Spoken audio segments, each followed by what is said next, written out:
I want to talk to our fellow youths, the youths of the Republic of Kenya, and Kenyans as a whole, that President William Samoei Ruto and the Kenya Kwanza government, and now the broad-based government, has done a lot of work as compared to other presidents.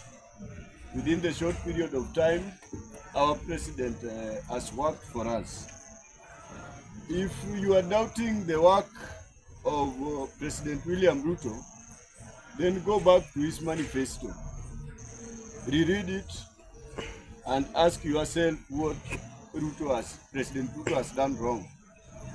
Because this government was formed on a bottom-up basis, kumaanisha pesa kwa mfuko ya wananchi. And going by that, the president has been doing empowerment across the nation, everywhere. The CSS, the PSS are all over, empowering women, youths, and all Kenyans are getting empowered so that they can get their way of livelihood. So if you are complaining about the empowerment which are going around, then it means you did not understand the manifesto of President William Samoei Ruto. Because when we were talking about the wheelbarrow, when we were talking about mtu wa chini, we meant that they were to be empowered so that they can live a good life. And that is what the president is doing through the CSS and the PSS. I hear some people complain that the PSS and the CSS should not be going around empowering people. If you are elected in any government, your work is to help in the success of that government, service delivery to the people, and the development that the nation needs. So going through these manifestos, just to mention but a few, when we talk about the affordable housing, these are real development that people are seeing. Kenyans are living in those houses, and those houses are beneficial to Kenyans, not to William Samoei Ruto, because William Samoei Ruto has his own house in Sugoi, in Karen, and now is living in State House. So those houses are being built for Kenyans. If somebody is complaining that how will he carry his chicken to the 12th floor, so that is a very foolish reason. And Sifuna, you got so low on that. Affordable housing are beneficial to Kenyans, and we encourage the president to build them more, and more so in our rural areas. Because those lands in our rural areas, we need to use them to produce goods that will stabilize the economy of our country. The population is growing, and we do not have much land. So these affordable housings are needed. If you want to go to Singapore, how will you go to Singapore when we don't build our areas? So those affordable housings are very beneficial to Kenyans. And William Samoei Ruto promised to build them. So what's the problem? He's building them all over. So that is one of the things he promised, and he has done it within 3 years. Look at the infrastructure going around in terms of roads. The longest roads in Northeastern since independence imejengwa na President William Samoei Ruto. Roads are all over in every constituency in the Republic of Kenya. you will find a road built by by national government. So he has done a lot in terms of infrastructure. Look at the markets he is building all over. Those markets are really needed by the mama mbogas, because it gives them a conducive environment to do their businesses.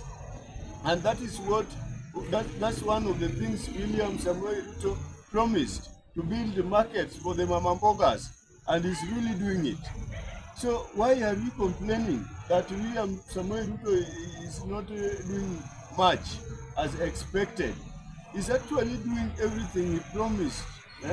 Look at the health sector. He has transformed the health sector. We are now from NHIF, which some people use to siphon for millions of shillings from national government while delivering nothing to Kenyans. That one was replaced by SHA, which is really working. So those who are complaining that President William Ruto is not doing anything should actually go back to the manifesto of our president and read it, because people will be judged based on what they promise to do to Kenyans. And President William Samoei Ruto is doing exactly what he promised. I know the slogan of one term has been there even in the Moi's time. Hii ya Ruto, hii ni kidogo.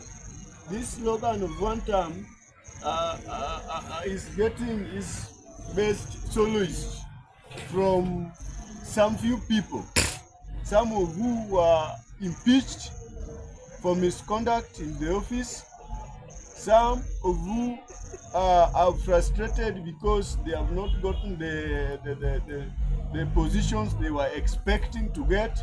It is not about the real problems facing the people of Kenya, because if it was about that, then William Samoei Ruto is at 100%. So those alternative governments, those who call themselves alternative governments, we've seen you campaign all over, but you are not offering solutions. Where everywhere you get to, it's just about one term. Kasongo must go. Kenyans don't need to hear those choirs. We are used to them. Tell us what you will offer differently in the health sector. Tell us what you will offer differently in the education sector. Tell us what you will offer differently in the development, in terms of development. Tell us how your leadership will change the lives of Kenyans. Our youths must be very careful with these politicians who keep on dragging us backward, because look at the Nyota Fund, which has enabled very many young Kenyans to start their businesses and to stabilize their life. So we are calling upon all Kenyans to, and especially our youth, not to be driven by politics of hatred, politics of ethnicity, but to focus on real issues and support the government, because this government, for the past 4 years, we have seen that Kenyan can transform, and we should now support the president for the second term in office, so that he can continue delivering to the Kenyan people the way he promised. And I can assure you, after 10 years, when Ruto will be leaving the office as the president of Kenya, most of you will miss him dearly. Asanteni sana.